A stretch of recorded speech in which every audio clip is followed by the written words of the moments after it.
All right. Like Public hard notice copies? hereby given that regular community development meeting at 7 o'clock, 7:01 now. Roll call. Alderman Hawley. Here. Alderman Alexander. Here. Alderman Cantelo. Here. Alderman Mech. Here. Alderman Cazares. Here. Alderman Johnson. Absent. Everybody else is here. All right. We have an extremely long agenda. I'm going to open up the public comment. Please leave it to what's on the agenda. You can do that.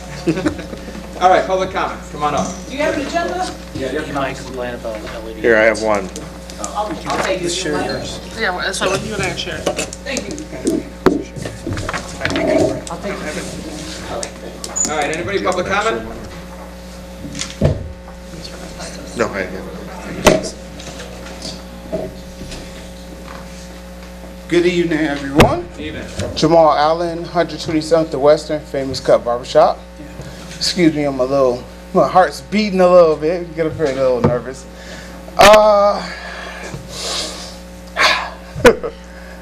I was given a notification about my LED lights. I did come to the, oh Lord, I spoke to this Building department. the building department. I'm just a little nervous. Politics and I just don't get along. I wanted to use the LED lights simply for the holiday season. I know you guys don't like them, don't want them, I understand. And I just said, I made a proposal that, hey, come January 1st, they'll go right back off. No problem. But since the city was lit up, I saw the lights and the Christmas thing, and I'm like, hey, I'm right here in this intersection. I thought it would look beautiful along with everything else that you guys have going on.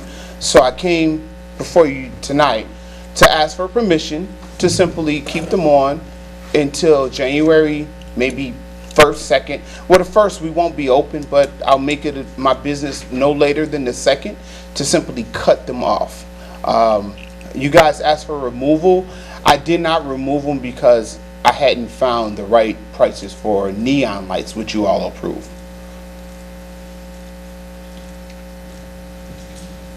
So it's simply. We can't make a decision right now, but I don't even see it. Is it on the agenda? No. No. The memo that you sent us? It's somewhere, right? You sent us a memo? Someone sent us a memo, I right? think Yeah. I sent you an email. So the problem here is under the signage code, we don't allow for LED lights around the windowsills, doorways, building frames, and signs. So I'm part of the zoning enforcement part of it, where I'm enforcing it little by little, and I've had most of the people, practically everyone, turn off their LED lights. Including myself. Right. And you were compliant. There was no ticketing, no adjudication court or anything. So the issue is here. Our zoning ordinance says that we don't allow for neon, light bands, LEDs around neon? windows, doors. I'm sorry. Yes, neon. There's a ton of neon. I understand. And the Community Development Committee is aware of that, and there is probably, I'm going to do modifications in 2020 on the signage code. But as the code stands today, no one should have anything. Wow. Okay. So I just wanted to clarify that up very clearly. It's not LED versus neon. Anything that's around the windowsills shouldn't be there. Or let's say advertisement for Bud Light, Budweiser, anything like that. Or moving signs or text or what have you. What I did was the enforcement. I started with the LEDs. Those were the most offensive one for the committee, for the council, and for the professionals at the city that wanted some type of enforcement done. Alderman Fred Bilotto is aware that neon has been brought up because we have an example like Iverson's Bakery that's had it for years, decades probably. Myself included. I've been in business 16 years here. And I've always had either neon or LEDs in that location. And excuse me, when I came for, it has nothing to do with this, but when I came to the village for some other things, I was told that I couldn't do it because it was no longer in the city code. And I said, well, hey, this business has it. They said, well, they were grandfathered. That's what I was told at that time. There was a grandfather clause. So I never, ever, since 2005, ever saw anything in the city code where you couldn't have lights. And I was wondering, well, when was this amended? Or 2014. 2014. Yes. Well, I guess no one was enforcing the new law, the new. There was. So I got stuck kind of changing the lights and. Yeah, there was a sunset clause that was supposed to be from 2014 when it was adopted. I think there was supposed to be a year sunset clause, and that for everyone to come into compliance. And it wasn't really ever enforced, and so now we're starting to slowly enforce the various things. It's not just the lighting, but it's also some signage issues, the dumpster flags, dumpster enclosures and stuff like that. We're starting to enforce all of these things, and we're doing them in bits at a time. So we just went through the period with the LED lights, so I think a lot of the LED lights are gone as far as I can see. Yes.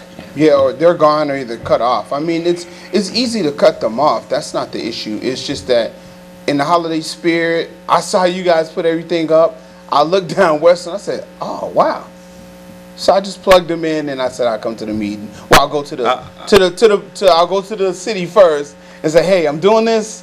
They'll be off January. Don't worry about it. I'm just kind of rolling with the holiday spirit. That's how I felt. And then I was given a citation or a warning, I should say. So I'm here tonight just asking, hey, can I just keep going to January, to after New Year's, and then I'll unplug them. If you see me more than January 2nd with them on, find me to the maximum or whatever. They'll just be simply unplugged or done. The reason you got the warning was because when you came into the office and you asked about it, I told you you couldn't turn them on because of our code.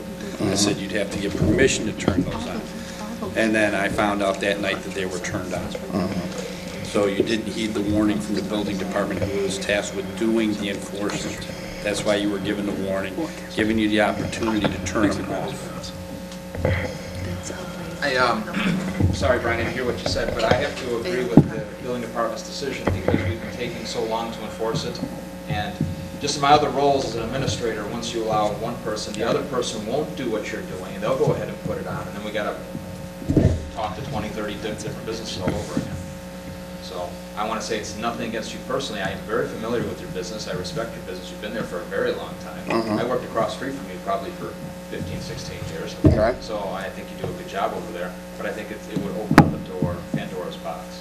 Okay, so, and for what I'm understanding, no neon. You told me. I wasn't sure about the neon. That hasn't been enforced yet.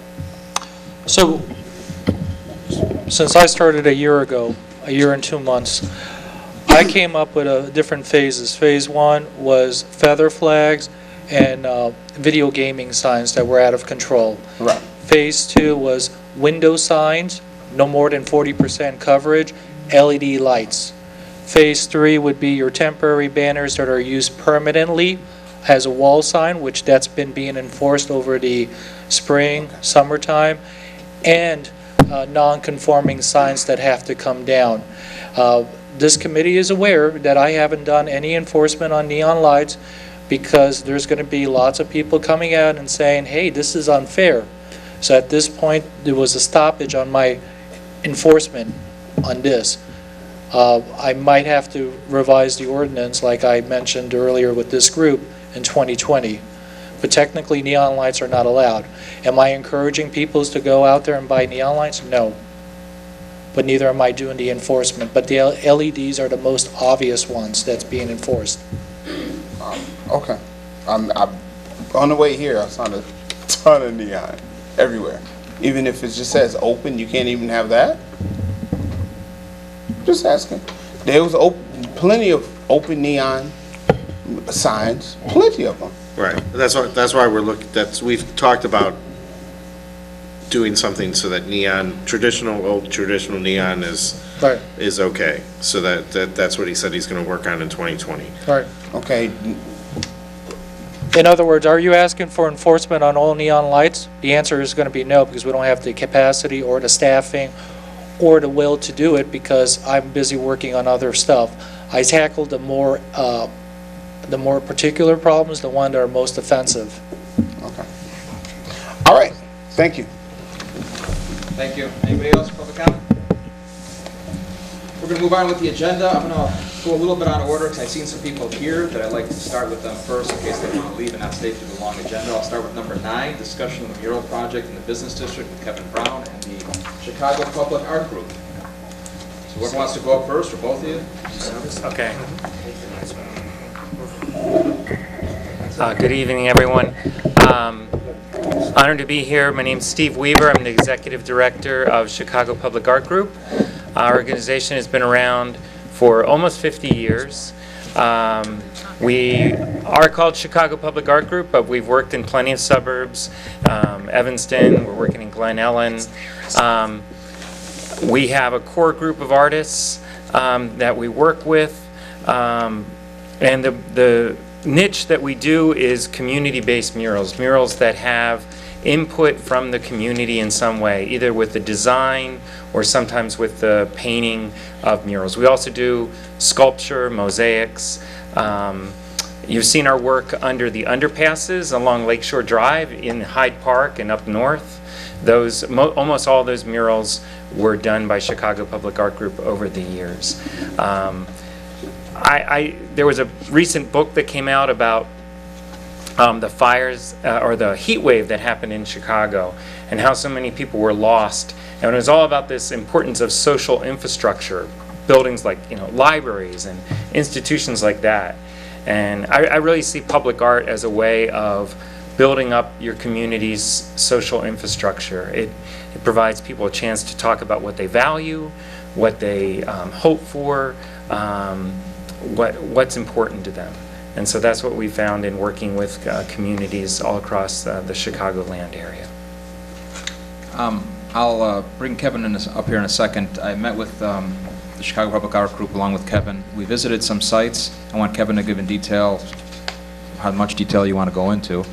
And then we can go over the proposals that was submitted to us. If we did decide to approve any of this stuff, we would go through the appropriation process and the business district funds would have to be spent. So we have to decide if we're going to go through with the project at all, and then what pieces, if not pieces of it or all of it. But I'm going to invite Kevin Brown to speak on behalf also of this. Thanks, Steve.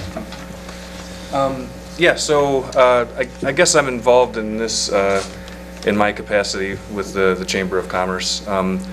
Obviously, we really want to see some of these business development district improvements begin.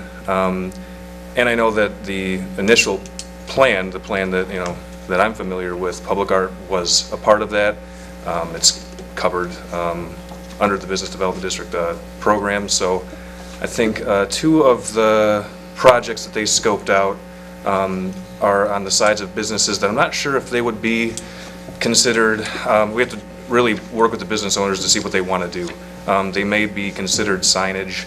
And in that instance, I'm not sure how much of that total project cost would come out of that fund, and then the business owners would have to cover the rest of it if it's considered a sign. But the other 3, and I don't have the addresses on me right now, but the other 3 I believe were proposed sites, 2 of which we have building owners that are on board to do this. And I think those 2 building owners are the most important ones. They would be the most impactful in terms of location and size. The one is at the what's called the Triangle here on the side of that big stucco building. Well, that wall is stucco now. So when you're coming northbound on Western Avenue, as soon as you come over the Western Avenue Bridge and you veer off to the right of Gregory Street, there's a big brown wall. This is one of them. Yeah, it's pretty unsightly. I mean, even in its current condition, I guess it's not bad, but it's just a big blank wall. And it's a perfect spot to put Welcome to Blue Island or something to store. Exactly, yeah. It's a canvas. And, yeah, so Fred and I, we actually, and Steve and my wife Sarah, the executive director of the chamber, we were all there with the building owner. I've talked to him over the last several months just to make sure that he was still on board with this, and he definitely is. He obviously, I mean, it's his building. He obviously wants to make, so at least sign off on, whatever that final product is, but he's willing to work with us to do something. So, I think that's pretty exciting. I guess, for me, obviously some of these are, high price tag items. I don't, see the need to do 5 murals, all at once necessarily. It'd be nice to have 1 or 2, I guess, get moving. Long-term, I guess, what we've seen in other communities, like Pontiac, and like Homewood right down the street, they've done some pretty extensive public art projects, mural installations and things. They use that to market the town. In my capacity with the Historical Society and the Chamber of Commerce, and my wife with the Chamber of Commerce, I mean, obviously it makes sense, I think, for Blue Island to do something like this too. Fred, I think, you and I have talked about, was it Dubuque, Iowa? Dubuque did over 200 of them They have over one summer, and it's a yeah. huge impact. I mean, and I mean, they have sculptures and all sorts of different things. I think, big picture, long term, obviously, I would hope that we expand on this, but you got to start somewhere. And I think, those, like I said, those 2 projects that are probably the highest dollar of all of them on that list are probably the most important. And I guess I would like to speak a little bit about the Klein's building that's on there, the corner of Vermont and Western here. I think that's a pretty high ticket item there. In my capacity with the Historic Preservation Commission, we've gone through, how do I put this delicately, an interesting process with the building owner there, just to try to work with him to do what the right thing to that building, and so far he's kind of not necessarily held up his end of the bargain. And to come to a compromise with him, we said, well, okay, so you put this big, gray wall up now, you weren't supposed to do that, but instead of making you shell out more money to make it right, which we, in all fairness, we could have, we said, what if we tried to roll this into the Business Development District Public Art Program? So in talking with the members of the Historic Preservation Commission, at first they were kind of hesitant. When I just said mural, they were kind of like, but when I said, well, what about kind of similar to what they do in Homewood, if we did something that was almost like a photorealistic, like what would be a representation of what that building looked like before they chopped the corner out of it. And they were, they were open to that idea. They're pretty excited at that idea. So I brought that to Steve to scope out, what something like that would cost. And it's not cheap because it's a very, very, very labor intensive. I mean, and to bring in an artist of that caliber, obviously, too, I'm assuming costs a lot more. There's just a lot more time, material, labor, and expertise involved in something like that. So, I'm not sure where you guys are at, the temperature on, your guys' temperature on a project like that, but, the Historic Preservation Commission is open to talking working with you guys too, to make sure that, we try to push that forward in some way, shape, or form. So I'm going to open it up to the committee in a second. My opinion is we should start somewhere and start with at least 1 or 2. Yeah. I don't know which ones it is. I like the idea of the one that's the big brown wall that's price tagged at $90,000 at 131 Western. If Beggars and Damastes continue talks, if they're chipping in on some of that, depending on what they want. If they want a business-regulated mural, they have to contribute. If they want just, they're giving us their wall, and we can do whatever we want. It could be historical Blue Island stuff on there, and then it changes the narrative. Yeah. But I'm going to open up to the committee. I'd like to get moving on something. And I wanted to say too, I talked to Mark Mastantuno from Damasti about a week ago about this, and he's still very much interested in it. I reached out to Larry Goretto from Beggars. I hadn't heard back from him yet. I heard he was interested in maybe putting in a drive-through Yeah, we're over talking there about that too. tonight too, but it's not that side of the building. Okay, good. So I do got to reach out to Larry again and see if he's still interested, but I know Mark was, and obviously we'll facilitate that. Fred, I'd like to bring up 2 things. Go ahead, Howard. The first thing is this, whatever mural that gets picked at community development, it has to go to the planning commission, because under the UTOD area, any murals, anything that's large needs to be reviewed at the planning commission, kind of similar to what happened with Tenechalon, the restaurant. And the second thing is, I don't see any reference about upkeep of the mural. I give you a good example, Harry's Long Bar, right across the street. Nice mural, paint is starting to peel off. It's a property nuisance issue now. How are these murals going to be maintained over the years? Do you want to speak to that a little bit, or? Can you answer me?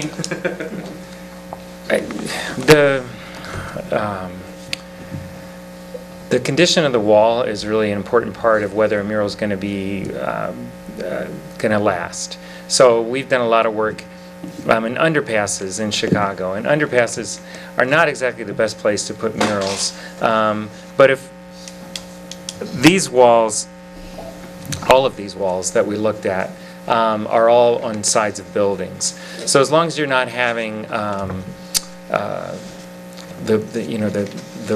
roof, if you're not having problems with the roof so that water gets down, because water is your biggest enemy, and sunlight.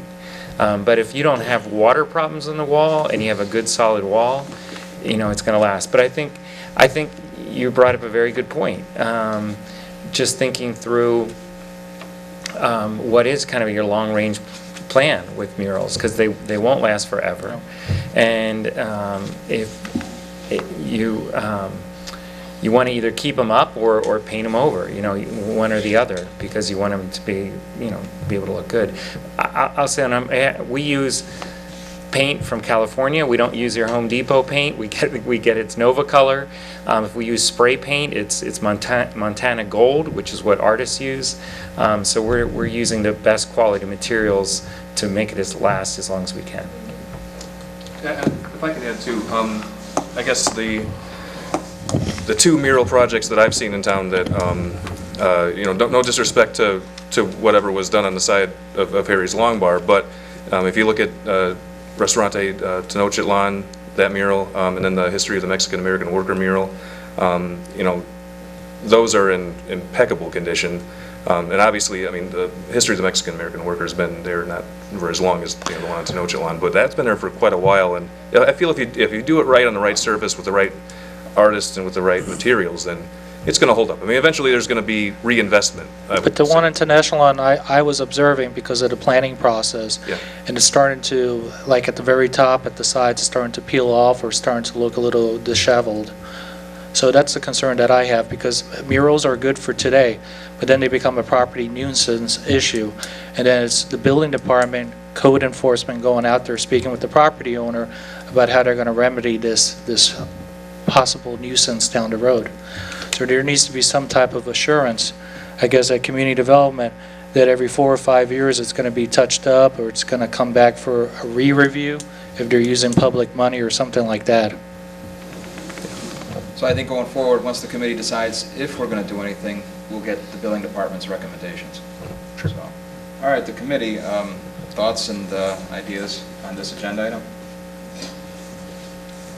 How was it being financed? The business district funds, if we decide to do it, which is the 1% sales tax. I believe there's a lot of things we want to do out of it, but I believe we're over $2 million in the account right now. My Alderman opinion, Cazares?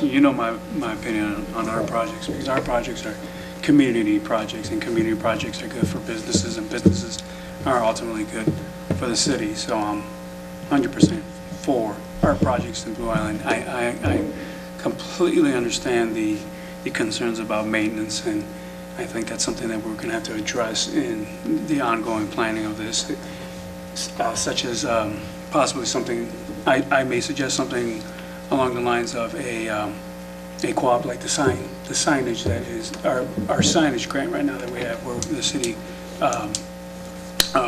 grants a percentage of upkeep to businesses that are willing to opt in.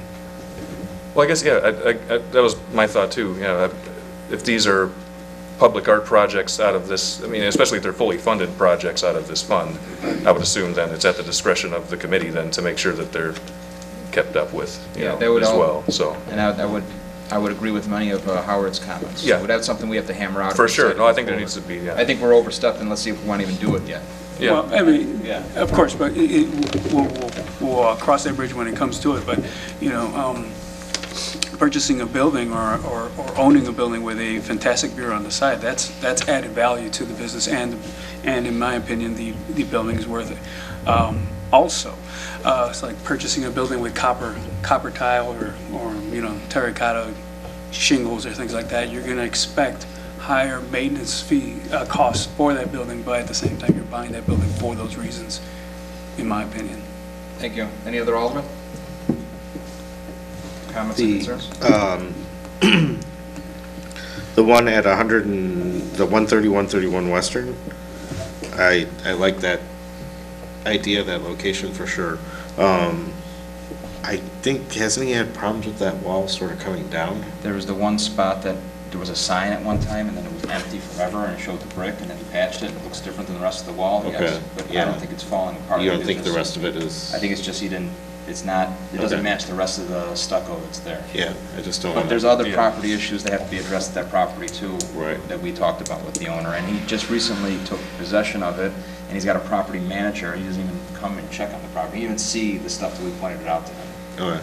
So that's something we'd have to work out too, because we're adding value to his property, but Yeah. I like the location. I like the location, I just don't want to put a mural up and then have half the wall fall down. Yeah. 2 years later. So, I didn't see anything as far as prepping or kind of checking that on the quote, but maybe it's buried in there somewhere. I just know that there's been some issues with that wall. But I would love to see something on that location, and then, of course, I'm fine with DeMaste's. I mean, I'm fine with all of them. The Vermont Street is kind of a, yikes. Yeah, I know, I know. So we're not. So maybe yeah. 2 years or 3 years down the road, we could do that one, but, So we're not here all night. I'd Yeah. like to make the recommendation, minus number 1, to pursue answering some more questions and looking into number 2, 3, 4, and 5, and then coming back to the committee with additional information that we can present Howard with before the next committee, and then Howard can give his 2 cents in, and we can keep this project moving, How's that sound? Good. All right. Any other things you want to commit, or good? No, Good? thank you very much. Thank you. All right, and then I see also number, where is he at on here?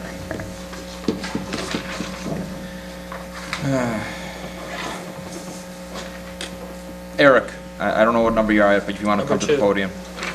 Oh, right there, number 2. Okay, beautiful. Good evening, committee. How are you How today? you doing, Eric? My name is Eric Frausto. I reside at 13436 Ann Street.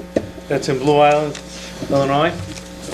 Obviously. And this gentleman right here to my right is a relative of mine, Francisco Rodriguez, who resides at 2122 Grove Street. Our reason for being here today is gentleman built a garage, and there was some miscommunication about where the garage was to be built, and so he was sent some letters from the city, regarding being able to get a variance. Due to, first, like I said, the miscommunication, he doesn't speak much English at all, and that's why I'm here translating for the gentleman.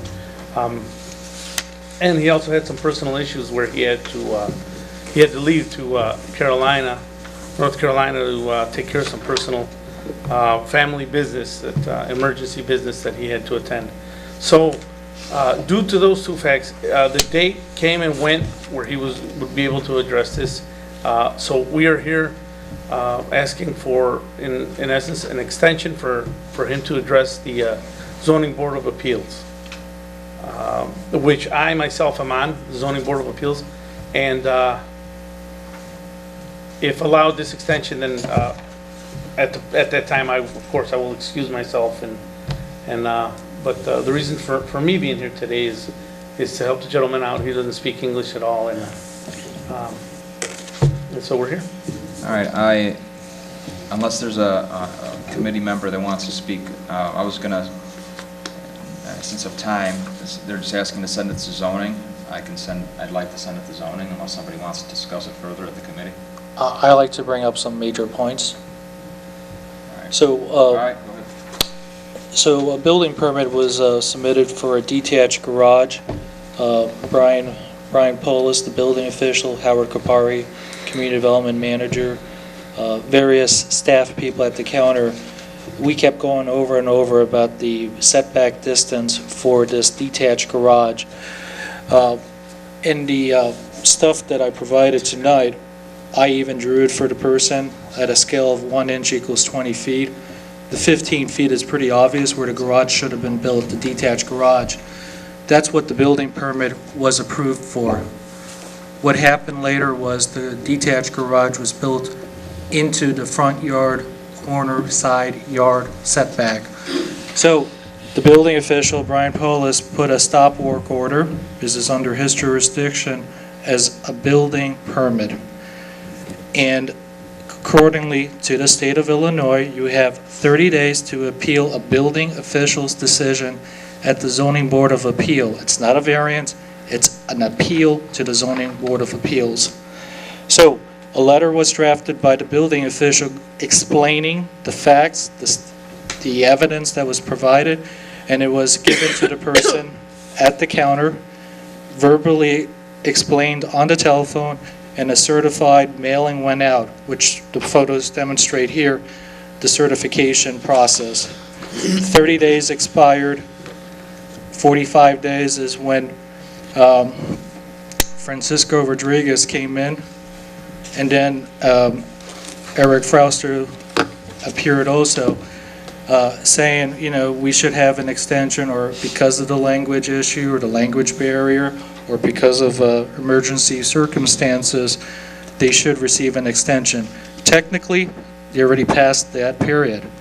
So the only thing that I recommended is they come to the Community Development Committee, explain what has happened. This is an appeal to the zoning official's letter.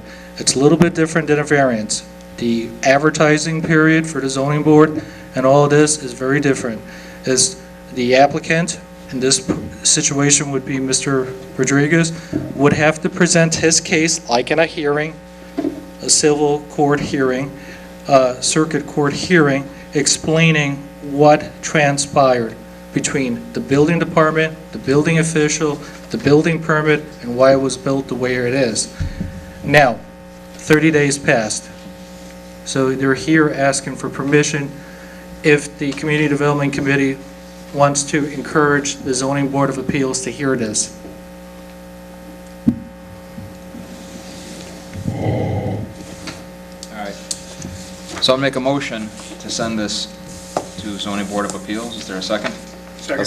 Second by Alderman Cazares. All in favor? Aye. Any opposed? So moved. All right, thank you very much, gentlemen. Have a good night. Thank you. Is there anybody else here that? So well, let me just tie up. So now it's my responsibility to inform the chair of the Zoning Board of Appeals, Mr. Griffin, immediately that there is going to be an appeal. Within 10 days, a notice will be noticed. Hopefully, we'll make it for our next zoning board hearing on December. I have the date here. I just want to state the facts correctly. December 9th, so we can make the 10-day cutoff. So I will communicate with the chair tomorrow via email and with a follow-up telephone call explaining what's going to happen at the Zoning Board of Appeals. In this situation, nothing gets advertised in the mail. What the zoning board has to do is send a notice to Mr. Rodriguez saying for him to appear within 10 days for a ZBA hearing, which will coincide with our regularly scheduled hearing. Very well. All right, thank you. Thank you. All right, anybody else in the audience that's on the agenda? If not, I'm going to move on back to number one. I'm going to get to you in a second. All right, anybody else? Okay, number one, I need a motion to approve Community Development Committee minutes from Wednesday, October 9th, 2019. Is there a motion? Motion by Hawley, seconded by Mech. All in favor, say aye. Aye. Any opposed? Motion carried. Number two, we did. Number three, discussion and recommendation for a new building addition and drive-through lane for Beggar's Pizza located 12660 Western Avenue, Howard.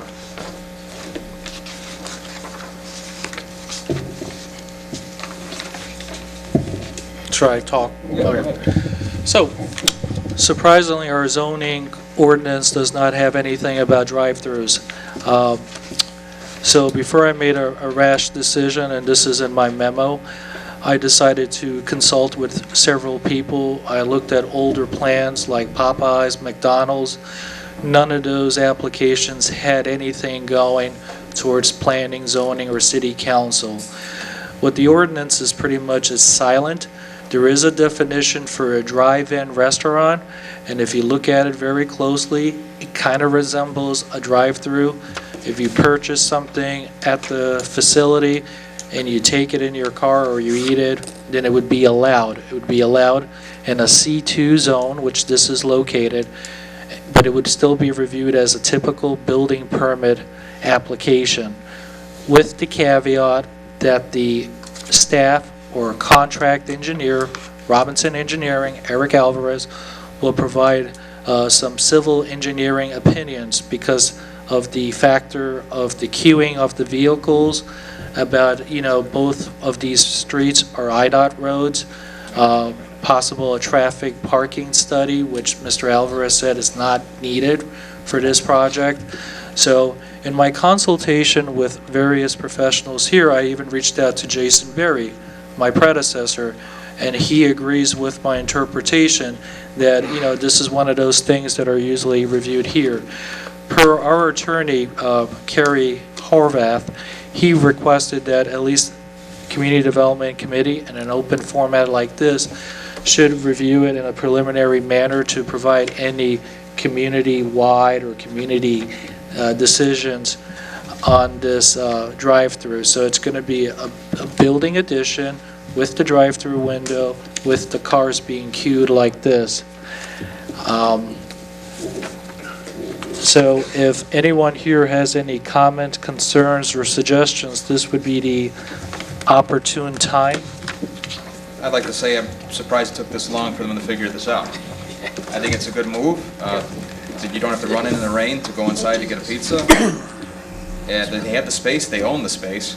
They own all the space around here. They own the houses behind it too, so I'm in favor of it. What I'm asking for, does the committee feel like there needs to be any additional landscaping to hide the drive-through lanes? Especially, this is a very prevalent intersection. This is, cars coming into our communities, landscaping. I love trees. Okay, signage, the drive-through window, the sign. Does anyone have any particularities, any concerns, the lighting, buffering? I mean, obviously, clear entrances and exits are very important, and that's obviously going to be a thing that Robinson Engineering is going to have to look into. They're currently using the existing curb cuts, so they wouldn't be applying for anything at IDOT. So they're very realistic in their approach. The only concern that I have as a planner is the queuing effect. If it's timed properly, because usually these pizzas take 45 minutes to make, I guess the people who are coming for the drive-thru will come maybe 5 or 10 minutes when the order is ready. That's the only concern that I have, is just the queuing of the cars going out to Western Avenue. My concern is the queuing of the cars coming in. Because like you say, their pieces may not be ready, so what if traffic started backing up on Western, waiting to go through the drive?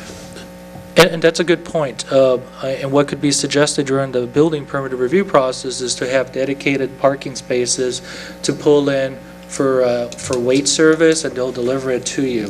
Kind of similar to what you have at Outback or McDonald's. Also, does Alderman Bilotto, don't they sell like pizza by the slice and other things that they do a got? lot of things there pretty ready. Which Yeah. I think is gonna make it a little bit quicker going through on the Yeah, traffic. and I don't foresee someone ordering a pizza and waiting in drive-thru for 45 minutes. No. It's a pickup window, I foresee this. But these are good questions to ask. I like trees, as many as we can plant. Make them plant in whatever areas they're opening up, because there's a lack of them there, Right. in that corner. That's the committee's got any more recommendations? What is My recommendation would be just to have it noted, written in with their stipulations that if this line becomes a problem, coming in off of Western, that there will be another review and to come up with another solution for that, not to allow it to continue. Or But fester. to have a backup solution in case that traffic becomes. We could put in there, it's a review, a 6-month period or 3-month period or something Yeah. like that, and automatically it'll be on the agenda, and has anybody had any issues? There's no issues? Can we do something like that, Howard? Yeah, I don't have a problem. So if we approve it tonight, we'll do like June, it's on my agenda to just say, how's it going with this drive? What I would recommend is when they submit their building permit is to have the 6 months, because they might not submit it until maybe January or February of next year, because they still have to have their architects do a better rendering. This is just a very sketch plan. Yeah. and communicate with our engineers. So I hate to say, as of today, 6 months from today, we'll meet. What I would say is either at the start of the building permit or when they receive their certificate of occupancy, that's when the clock starts. That's when we start seeing if there's any errors or problems. Alderman Hawley? Is anyone else concerned about the two-way with this entrance up here going into? I'm just afraid of, I think the one that's closest to the building should be one way into either into the parking lot or into the drive-through, instead of two-way in that little narrow arrow. So what you're recommending is, Yeah, one way that way. what you're recommending is that the person come in through Western Avenue and then leave through Well, 127th. Yeah, that's how this is set up anyway. Right. But not have eastbound traffic on that, in this lane here. So you don't want a two-way coming off of Western. Right. Right, they would have to put a If they want to sign. go out on Western, they should Okay. come over here and come out on that second. I'm going to write down this recommendation. Is there two cuts on Western on this? There is. Okay, if the car starts stacking up, they can always go to the further north. We could always make it a stipulation that they'd have to use the further north and route it around the parking lot to come into there, so that could be an easy resolution if that happens in the future. Instead of just coming up along the building, you go up along the backside of the parking lot down, like I see on a lot of restaurants now, they have that longer drive-through to get to the longer drive to get to the drive-through. Right. But if they're gonna do that, then they should just start out like that. Because if you start going in this drive-through and it's backing up and you decide to go through the second entryway, and then the drive-through traffic moves, somebody else pulls up, how do you know where you are in line? I'm talking if it turns into being a problem, we can always have them readjusted because they have the two entrances. To do the second and not the first? Mhm. Yes, not both. No, Howard, Okay, please, never yes. Howard, please make Yes. note to stress the importance of laying out clear pedestrian walkways in safety areas in the parking lot, of course. I'm assuming these, They're taking out that back parking, and a lot of people get out there and then walk to the only entrance is over that way. And it'd be nice if they had an entrance on the other side from this bigger parking lot. There's some doors. I What wonder about if that, lighting? But are they open Lighting, all the time now? to me, wonder. is huge. I mean, The lighting, let's move Yeah. forward with more historical lighting as we're changing, Yeah. other locations in Blue Island. It'd be nice to have them with this ongoing process of kind of starting the pace there with the right type of lighting. there is, And looking at their building design as well, so it's a little bit I know they have doors, I just don't know if they're accessible. with the theme of what we want on Western for. I for one, am in favor of just recommending the northmost entrance as the primary entrance for that drive-through, because if they do have a line, then that's going to block access to the handicap parking spot. And quite frankly, that's, I mean, we do have 4 other ones, but I'd rather have not one being blocked or being. they're not going to use this door anymore once they block this off. They're going to be parking over here. Yeah. Be a lot more user-friendly if they open up the doors on this side. And I know there's Right. doors, I just don't know if they use them or not. Yeah, I don't know either.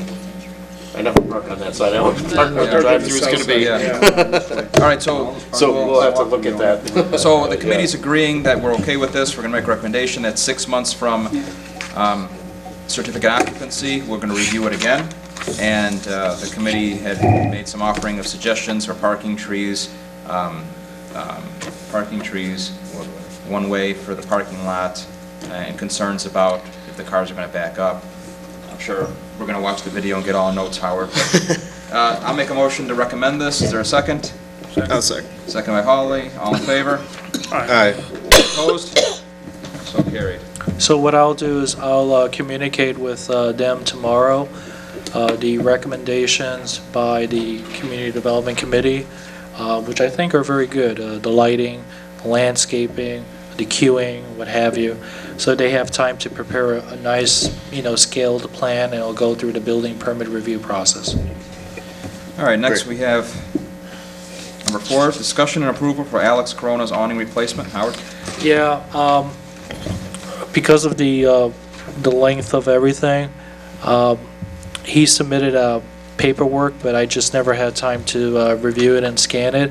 I walked over there today. He still has the old awning, so I wouldn't do anything at this point at this meeting. I'll be more prepared for the next meeting. We'll table number 4. All right, number 5, discussion and approval of Daniel Blaylock's peddler solicitor's license application to distribute free phones and medical equipment near Pace bus stop area in front of Illinois Department of Human Services, 3301 Wyerton Road in Blue Island. And again, I'm going to be against this, just like I am with all, unless you give me a good reason, Howard. All right, first let me just note this. I'm just noting the agenda item, Blaylock. Okay, so I reached out to him. I had a very good phone conversation. He's one of those guys that offers free phones and medical equipment. I asked him why he can't do it literally in front of the Health and Human Services for Illinois, especially in front of their entranceway where there's striped area, and it's not striped area for handicap parking, it's just striped area for no parking.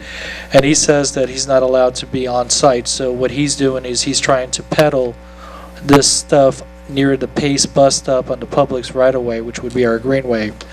I have a hard time understanding why, if he's providing such a good service to the people that are probably needing these devices and phones, why can't he A, be inside of the building, or B, be besides the building entrance without blocking vehicular traffic or pedestrian traffic?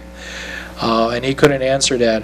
What I also requested from him like 2 weeks ago was a letter from that entity saying, you know, they are okay with him to present for tonight, but I never received anything. All right. I move to deny. Motion's made by Hawley. Is there a second? Second. Second by Cazares. All in favor? Aye. Aye. Any opposed? So moved. And just to make clear So now, again, there's somebody almost always Yeah. there. Yeah. That's that guy, right? Right, it's that guy in which the police officer have ushered him away, and sometimes they allow him to stay. But Because he's like right I- on the side of the road. I know. And it's very dangerous. Okay, Yeah. all right, good. I just want to make clear, since we are being televised, that this committee, as far as I can remember, Alderman Hawley, I think you can agree, we've never approved a Right, peddler's license. exactly. So that nobody should be knocking on your door selling any product at all, except the religion, I guess is the only one we don't have to approve. But if they're selling AT&T, phone services, cable services, utilities, get-rich-quick schemes, whatever, they're not approved by the city to do that. Contact the police department, because they're not licensed to do that. You need to get a license, but we've never approved any of the licenses. So just make that clear, since it's being televised now, we've never approved them, so call the police. So you're protected against any scam if it's not a legitimate thing anyway. So I'd Don't like let to, anybody in your house Yes. either, no matter what. Nobody.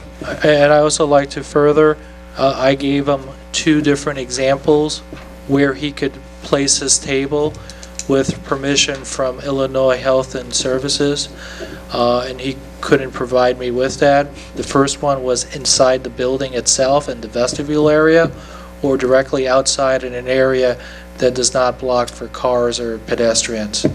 So I also want to make that as a notice for public records. Thank you. Number 6, continued discussion and estimates for parking lot improvements for 2 city parking lots, Eric Alvarez. So I decided to bring this up because just estimates. The city of Blue Island has not only the business district funds to maintain Western Avenue, we have a parking lot fund, and money generated from using the parking lots goes into this fund. Some of our parking lots are not only in bad condition, but a safety concern. Number 1 on the list would be the parking lot to the south of the Vermont Street Dunkin' Donuts. There was a building at one time on the site, it blew up, they backfilled it in probably with the remnants of the building, and over the course of time, they've settled and rotted away, to the point where Public Works is putting tons of asphalt just to keep it a parking lot. But if anybody's been in the Dunkin' Donuts parking lot on Vermont Street, you bottom out your car in several spots. So we got a rough estimate from Robinson Engineering that he did not charge us to do, and it's astronomical. It's over $300,000, but they would have to basically excavate the parking lot down to a safe area and re-backfill it with proper material. and then bring it up to code, which would include trees and greenery and decorative items, decorative lighting, yeah, whatever our code says that needs to be. Just as comparison, I had them price out the one behind Three Sisters Antique Mall, which is the second worst one in town, and that one was like less than $100,000, including all new guardrails, including redoing the alley. So this would be the biggest safety concern. We don't want a sinkhole to open up one day, but at the same time, it's a significant cost. So I reached out to Treasurer Bilotto. He said there's about $180,000 in the parking lot fund that can be spent on this parking lot for next fiscal year on the conservative end. This committee just has to open up discussion. Nothing has to be approved tonight if we want to do this next season or continue discussion and do several the following year. So it's, I just wanted to bring it on the agenda to open up the discussion on doing this. So, I would like to see it done, because it'll make it look nicer right there on Western. You're talking about the Harry's Lawn, by the way. Yep. And both? Are you talking about doing both? Three Sisters and? no, this is just 300-some thousand just for that one. Right, okay. Yeah. But there's I don't think we'll tackle this 180, one. yeah, Yeah. yeah, I would agree. The remainder would have to come out of business district funds unless we appropriate. Which we have some. Which we have some. We need to appropriate it, or we can we haven't done the appropriation yet, but it's a significant amount, but half would be already allotted out of the parking lot. Chairman Bilotto? Yeah. Do we have an estimate of how long this project would take? Because it seems like it's a pretty in-depth project. Yeah, I'd get a timeline estimate. And the projections of if it will affect the businesses of those particular neighbors, Harry Longbar and Dunkin'. I know when I was out there with Eric, both Harry and the owner of Dunkin' Donuts, or at least the manager, came out wondering what we were doing and were excited when we were talking about getting prices to breathe through the parking lot. Okay. Very excited. Harry especially called me the next day to make sure I wasn't messing with him. I also asked Eric to look into it, no charge again, because I said, I'm not going to just have you charge me for all this. Vacating Rexford Street, which is their one block of Rexford, which sits right behind the parking lot, if that would create additional parking, making it all one big parking lot, we'd actually lose 2 spots if we did that. Right now, there's 10 parking spots along Rexford facing the Gregory Street overpass. If we made it all one parking lot, we'd lose those 10 spots and we'd only gain 8. So it would be net loss of 2. So I said, okay, we'll keep that project separate. And it would add another 50, 60 grand to the project anyway. So this would be just the parking lot as it sits right now between Rexford Avenue and Western Avenue. So. Thank you. So I'll get you more information, and I'll have more detailed information at the next community development. All right. So number 7, continued discussion and improvements for rain gardens along Longwood Avenue in Blue Island. So at Finance on Monday night, Eric Alvarez came, and so did the neighborhood block group up there and residents concerned about the flooding. He gave us a nice breakdown of, there was 3 different projects all along Longwood Avenue. There was a Longwood Street, Washington Street rain garden project, which there was discussion on removing the rain gardens and replacing with sod. Eric said he's contacted MWRD. If they approve it, it shouldn't be an issue because they've dug down so many feet, and if it's the right type of sod, it should still take the water that goes down there. So that's being one issue. Longwood bump out. The bump outs was completed from a different grant through the Illinois Green Infrastructure Grant. The Antero Group was one that did that. There's issues with the drainage in the bump outs. We have nothing over them, like a retainer or a bond. However, Antero was reached out by Eric the next day, and they've agreed to discuss how they can remediate the problems there. I received an email from them today.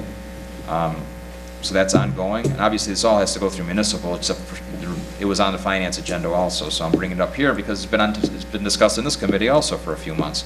And then there was the Green Alley project, which has the least amount of issues. More of the issues there is the, I think, Mike, you want to explain the alley issue is where it meets the street, right? Is that it? Right, where the drains are, they feel that an improvement could be done to help the drainage, and they are going to tackle 3 locations with that. I think it's called the rip rack to be lowered, so they'll come in and adjust those, and that should help with the drainage off the street. And then the last one, actually, is 4 project, the Longwood Drive resurfacing project. This was an educational presentation because there was 4 different contractors for the same project, it seems like. But they were done in different years, but still, I thought it was all being done under the same grant. So the Longwood Drive, the actual street surfacing was done by Deconstruction, which we do have money that we have not paid out to them, and they've already agreed to remedy the issues that Robinson has brought up. So we're moving in the right direction. I just wanted to give an update in this committee. It was brought up in finance, so now it's gone through finance here. the city council as a whole knows this has been an issue, so we are working on it, and I know the finance committee was very harsh with Eric on Monday night, with Robinson. Robinson did want to make clear they were not involved in the bump out project, right, the Antero group. Right. That was handled through Illinois Green Infrastructure, so they were not included in that, but they were, on behalf of the city, will try to mitigate this problem for us because they were involved in 3 other ones at the same location. So I just wanted to give that update. Alderman Mech, I know your first hand there. Do you have any updates along with that? Not at this time. All right. I also have documentation that will include in my minutes from the Block Group 37 that came through finance. It'll be added to my documentation for tonight's meeting. I just wanted to give the committee an update on that. All right, so that's number 7. Number 8, Census 2020, Complete Count Committee discussion and appointment of members and chair. So far, this has been on agenda for 3-4 months. We've talked about how important it is to do an accurate count in 2020, more for economical reasons than anything else. On paper right now, the Village of Kell Park has a higher family income than the City of Blue Island. As you know, businesses tend to look at the economics of the town and income and disposable income before they decide to move here. And a lot of that has to do with, I don't think we're doing an accurate count here in Blue Island. I'm 37 years old and I've never completed a census form. And now this census they're going to be doing electronic where I can go on and actually log on. But I never had received anything mailed to my house. I should have gone through at least 2 right now. At least 1, 2. And I think on the census tracts, my family income with only 7 houses in that tract was like $30,000. So I know I didn't fill it out. So I'm sure I'm not the only example that didn't contribute to the census. And there was no accurate count. There was nobody knocking on my door. So in order to that, the committee has taken charge of the Census 2020 project. I've been asking for several meetings for appointments. I have 4 names, and I'd like to, there's David Johnson, who's in attendance, Anna from the library, I'm sorry I don't have the spelling of the last name, but she's the last name, she's the library director, has volunteered. Sophia Aguilera, who's a resident and works at St. Benedict's, she's volunteered, she came through the mayor's office. And Nubia Chavez is a business owner. And I think we can have 7, 9. We can make it as big or as small as we want it. We roughly talked about keeping it 9 or less because the more people on a committee, usually the less gets done. Law of diminishing returns, you're bumping into each other and over speaking and nothing gets done. So I'd like to make a motion to formally appoint these 4 members with David Johnson as the chair and then hopefully get some more names through these 4 committee members to get involved so we can start rolling. Nothing is official till I believe April. Dave, did you want to speak on any of this? I can say a few words. Yeah, come on up. Hi. So I don't have any remarks prepared, but Fred touched on it. The stakes are pretty high. Quite a bit of formula-driven money, eligibility for federal programs, things of that nature come from the census data. I think by going through this, one thing that we can also build some contacts with the census because things like the median income stats and things like that come from a different survey than the decennial every 10-year census, where it's the count of individuals by ethnicity, by age, and things of that nature. So by all means, we definitely need a lot of support because we need people that really know the community. We can target certain areas. We can look at the data in the past. We can go based on the expertise of folks like Fred and folks like everybody in this room. So we know where to focus our efforts, because I think we can narrow down where we've been undercounted in the past. And since Blue Island is something like 80% minority, both immigrant populations and African American populations historically have always been at risk of being undercounted in the census. So it's very important for us. So thank you, Dave. And just so anybody knows, Dave has recently moved to town. Him and his wife, and they're both very involved. His wife's on the library board, and now Dave's going to be on our census committee. I think, is that it, or you're on something else too now? Zoning. Possibly zoning, yes. At some point. So very involved, very vested, wanting to get more vested. So I make a motion to approve Dave, Anna, Sophia, Nubia to the Census 2020 Complete Count Committee, and hopefully we can add some more members. Is there a second? Second. All right. Motion's made, seconded. All in favor? Aye. Any opposed? So moved. I will notify the mayor's office because it's still liaison through the mayor's office, And then anything coming forward after this will be forwarded to you as the chairman, and you'll be a regular item on this committee's agenda. So thank you, Dave, for your service and your future service, because it's going to be a lot of work, and this committee is going to help out a lot with that. So. All right. Number 9 we discussed. Number 10, discussion approval, improvement completion agreement with IDOT at the Cal-Sag Trail West. Mark Miller. Mark, you're up now for all these things. Yeah, basically the Cal-Sag Trail, this started years and years ago. The money's been set aside. The east portion is complete, the west portion is going to begin. That money's also set aside, so all we're looking for is an approval from the city to move forward with the completion of the west. And the west will be including from Francisco going to Chattanooga. So moved. All right, motion's made by Hawley. Is there a second? Second by Mech. Nobody wants the Cal-Sag Trail. All right. All in favor? Say aye. Any opposed? So carried. Next, number 11, discussion and approval of an intergovernmental agreement with the Cook County Land Bank and the City of Blue Island for the acquisition of certain properties through abandoned proceedings. Mark. Okay, just a quick, there's a typo on there, it's actually South Suburban Land Bank. All right. The IGA is correct, but the typo was on the front. That's fine. It should be official at the council level, so. All right. And you wanted to explain it further? Yeah, South Suburban Land Bank, we're part of it. There's 17 communities. I'm actually the chairman of the South Suburban Land Bank, and we go throughout the 17 communities and divvy up funds to do abandoned property abatements and tax abatements and things of that nature. It was offered to me by the executive director, since they have an excess of funds, to throw some funds Blue Island's way to begin to take down at least 4 homes that right now are designated to come down. We're waiting for historic approval from the state, from Springfield, because when you're using Springfield money, you have to make sure that anything pre-1970 has no historic value. Once they get that back, we can get the cranes out. So we have 4 already designated. Well, you're on that topic. You want to give an update since we're being televised. We approved the demolition of a majority of the Citgo gas station on Western Avenue. Right. But we're being held up because of that same reason. We're being held up for 2 reasons. Number 1, we're being held up because we have to make sure there's no historic value. And actually we don't, because if we don't use county funds, we can just take it down. The big deal now is the Cook County Land Bank has a tax lien on the property, or rights to buy the taxes on the property. So if we do fund it from the city to take this thing down, and they exercise that appeal, we can't recoup any of our funds. So we're trying to work through that. I'm working with the Cook County Land Bank now on that. All right. But that's what's holding that up. I didn't get the actual resolution. Howard or Mark, do you have a copy of this? Or is it, I mean, it's going to go to council anyway, but. No, all I have is a copy of the IGA. Where are the, is it on these? No. What are their properties? I don't think the properties are in there. They're not. This is a generic. What'll happen on this agreement is instead of designated like these 4 properties, and if we want to do 2 more, I have to go back to the council to get 2 more approved. Anytime we want to, going forward, anytime we want them to pay for a demo, we just add the address. So I asked Mark for all so it's not for specific. No, I asked him I sent it to the committee. I believe everybody got it. Yeah. The list of addresses that's on his radar. So if there's additional addresses that you want added to this list, now you know what's already on the list, so now you can add more if it's not on the list. I saw the one on 141st place is on there. Okay.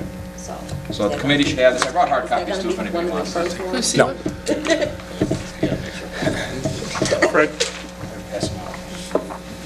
So I'd make a motion to send the city council the intergovernmental agreement with the South Suburban Land Bank. Is there a second? Thank you. Seconded by Alexander. All in favor? Aye. Any opposed? So carried.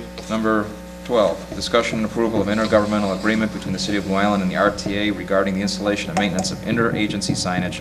Yeah. I have no idea anything about this, so I need you to explain. Basically what the RTA is doing is they're working with Metro. It's wayfinding signage. You know, you are here, signs like this, where the bus stops are going to be. They want to do them up and down Western. They want to do them near the Metro stations, near all the pay stops. It's no cost to the city. We don't have to do any of the maintenance on it. They pay for all the maintenance going forward. We're just allowing them to place signs at appropriate intersections. Do you have to go through building? No. No, shouldn't. I have one question on this. If we do our own wayfinding signs that are saying the same thing as their signs, can we put it in there? Or get an okay that we can take theirs down then, or it has to be a standardized sign that they? I would double check with them on that because all their signs are standard, Yeah. so. I was gonna ask if we could piggyback and put some of our own wayfinding on there, because it looks like they got a lot of extra Right. space. And Like, just even talking to if them. it's just library or something, you know. Right. I couldn't answer for them, but just discussing with them, they were so open about this thing, I would not think that would be a problem. I Because really wouldn't. if they're gonna do it, Yeah. it's a way to do it quick. And I didn't want to send you 20 or 30 pages of the signs, because these signs are subject to change. I just wanted to send you kind of what the design is, the height placement, 62 inches from the top. All right, can we put in there that we'd like to, if possible in the future, discuss us adding signs to their poles? Sure. All right, I'll make. Or piggybacking onto their. Is there a yeah. motion? Motion. Motion made by Cantelo, is there a second? Second. And by Hawley, all in favor? Aye. Any opposed? Motion's carried. All right, discussion and approval of sale of abandoned property, 12751 Lincoln Street, Blue Island, Illinois. Mark. That property was actually approved August 20th, 2019. It's an abandoned property that we had, I had it appraised, and we approved back in August that we could sell it for no less than 80% of the appraised value by statute. So I'm proposing, I have a buyer, so I'm proposing that we move forward and just basically consummate this deal. What's the buyer's intention? Who's the buyer? The buyer's intention is to rehab the house, and if it can't be rehabbed, they'll level it. They've not been inside it. They have 6 months, what's the cutoff? Do they? 6 months? Mark, before we make them tear it down, isn't there like a cutoff, if we get it back or something? We don't have a clawback in there, we could put a clawback in there. If they don't, because they don't want to sit on it. Right. We don't want anybody to sit on these properties once they get going on them. So we could always put a clawback in those things that if they're not done, or at least showing advancement in the project, there has to be good faith on these projects. So we don't want somebody to buy them and sit on them for 2 or 3 years. We want these to Right, go. so there's a time frame Yeah. and stipulation. Yeah, and we'll put that on there. Is Whatever. this somebody who's done stuff before? The No, house is not really in the bad city. shape. I think they have done stuff in the city, but not through any of our programs. Well, yeah. Blue Bridge Properties LLC. Okay. Is there a motion? Motion. Is there a second? Second. All in favor? Aye. Any opposed? Motion carried. Don't go anywhere, Mark. I'll hold off on number 14 right now, but jump Okay. number 15. Update and recommendation on Bios Farm. I think you need something from us right now, right? Well, right now, what I'm still doing is working with MWRD, because they just sent me a letter Friday asking the status on all these properties. It was them and 4 or 5 others that had farms there that they considered trespassing. We had to shut it all down. They want verification that they've actually been shut down. But not only do we stop the process, but we also posted in English and Spanish that going forward in the spring, they can register those properties and go back to use on them as long as they're registering and as long as they're not selling anything they're growing on site. So we're still working through that. We're still working through the Bios Farm, because the only way we could really open them to what they want to do is to team with them. We'd have to partner with them. Well, what do we need to do that? Yeah, We so- all discussed this Yeah. already. Yep. So, yeah, as far as that goes, I still have to prove to MWRD that we're compliant. They don't want to discuss any other issues till we're done with these ones we're currently working with, so. So that goes right into the number 16 and number 17. Right, the soccer field, velodrome. they weren't opposed to the soccer fields. They don't know anything about development yet. I didn't want to bring that up because I think this is still a little tender. So here's, I'm going to ask you to throw this out there. Would the Park District be able to circumvent some of the stuff for the soccer field and velodrome and keep Bios Farm our problem? Like the Park District leasing the land from us and they doing? That would be something I'd have to run past their attorneys. Because I believe they would be interested to do that. The brief discussions I've had with the commissioners for the soccer field and velodrome, at least tentatively, if there's a loophole there, we might get the Park District to do that stuff. And it might make more sense to have them doing it anyway, because those are athletic activities. Can you so. look into that, though? Sure. This is a time of the essence for the Bios Farm one especially, because they're going to have to start getting land ready in a few months. Right. And we promised them that we'd get something done. We've okayed at this committee, I think we even okayed the cost that was thrown out at us as a possibility. Do we need to approve going out to get the 2 appraisals done on the property? We can approve that tonight if you want. We probably should. All right, I'd ask for approval, we discussed this before, to get the appraisals necessary to move forward with Bios Farm as asked for by MWRD Legal. Is that clean enough motion, Mark? Yeah, that's good. Is there a second?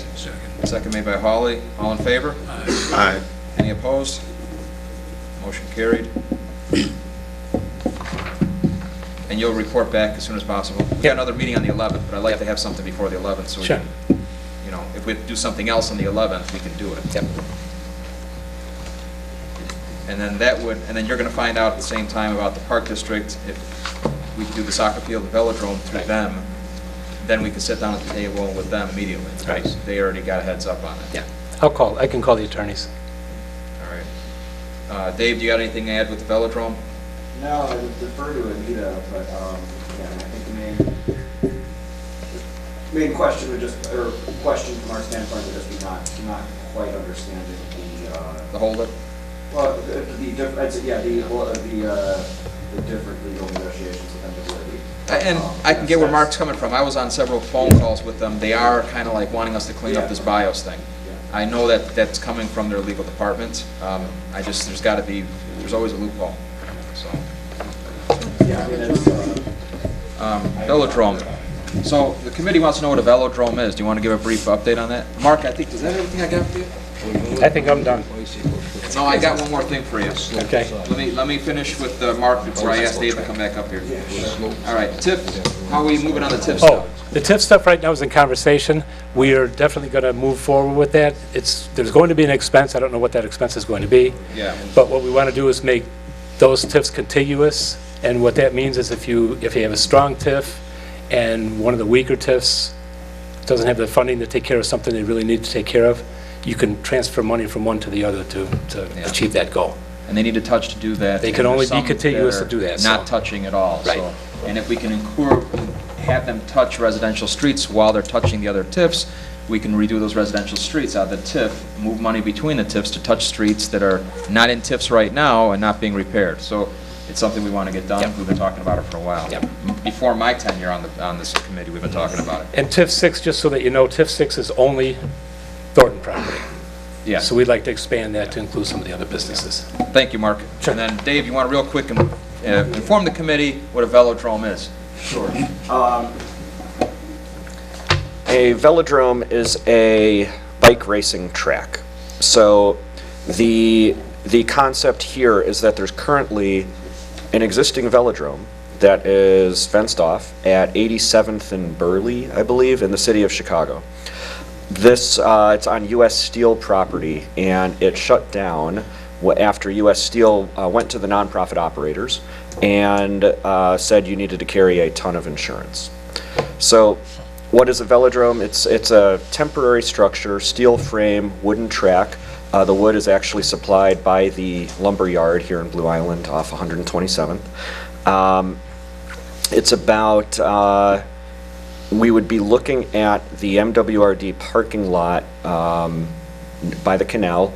Probably about a third of that site would be an oval track with banked turns, specialized bikes. Could leverage this for all kinds of youth programming, youth training, both for riding and mechanical, mechanical training. There are numerous growth opportunities there. There are universities that give scholarships for bike racing and bike mechanics. Velodromes are a fairly specialized thing. There's only one in the Chicago area up in Northbrook. There's, I think, there's probably less than 20 nationwide. So, I think it's not unreasonable to hope that someday we could have an Olympian from Blue Island. It's a sport that's pretty popular in some other countries, like this particular type of bike racing, but there's also a very small dedicated core of people regionally that are really into it, who supported the location on the south side of Chicago until they shut down due to the insurance issues. And I think the vision here is that leveraging existing liability insurance from public entities could cover this in a way that independent operation operating on U.S. Steel property had no way of making the economics work. Well, and I see this as just like the BIOS farm itself and other things that we do here in town. We're reaching out to niches of people that would bring people into Blue Island that would never come here. And while here, oh, look at this restaurant, look at these homes, look at the community, look at the parks. It's beautiful here, let me buy a house here. Right. You know, so it's another one of those things that we can do. Right. You know. Right, the locations. Sometimes is that easy. Location's great, it's on the CalSag Trail. You know, you can even imagine, you know, branding, looking at the Raceway Park legacy, things like that. There's, you know, there's a lot of potential there. So, yeah, you know, there's obviously a number of these issues to work through, but there is a commitment in hand from the nonprofit operators for basically the physical assets, so the track and, you know, like the office trailer and things of that nature would be donated in kind. So, you know, so a lot of a lot of those more expensive assets are already dealt with. You know, of course, there'll be a number of things, right? Because I'm not sure zoning code and building code, right? What's there for how to review these sorts of things, but you know, so this will be a process, but you know, there's a lot of potential. So Thank you. Yeah. Thanks, Dave. Thank you. Before I go into number 14 again for the St. Benedict's, I just want to give an update. I already updated Alderman Hawley. We discussed at this committee that we were going to decorate Christmas lights from 119th Street all the way down to 139th. They're not all up yet. They're not all operational yet. Mead Electric is going to come out and fix the ones that were broken. They said they're going to be done before Thanksgiving. They're going to repair the poles or install outlets on the poles between 127th and Grove that are out, so at least they'll all be on. Me and Alderman Hawley attempted to look into purchasing our own nice new Christmas decorations, but the company told us that even in, was it July or August? Yeah. It was too late for this year. So it's something we're going to continue on after the season. They told us we wouldn't bother them until after the season. And then we'll look at it again, and we won't feel rushed about it. But every pole from 119th Street to Grove is decorated. As of right now, I went up and counted. Old Western poles are decorated. I think all that's left now, which we do in-house, is 135th through 139th will be decorated before Thanksgiving, I think. That's right. Yeah, no, I checked. So, and the cost wasn't significantly higher than we've paid in the past because we're just paying them to put it up and down. But we're going to look into buying our own, maybe in sections for next season. So I wanted to give that update on that because there was a couple of Facebook posts saying that are broken. We're working on that stuff. All right, number 14, update on St. Benedict signage and canvas awnings. Howard. So they're up. They look nice. It took a little bit of effort between the building department, me, and the sign company. First they presented maroon, now it's navy blue. I also looked at the existing awnings. They were in poor shape.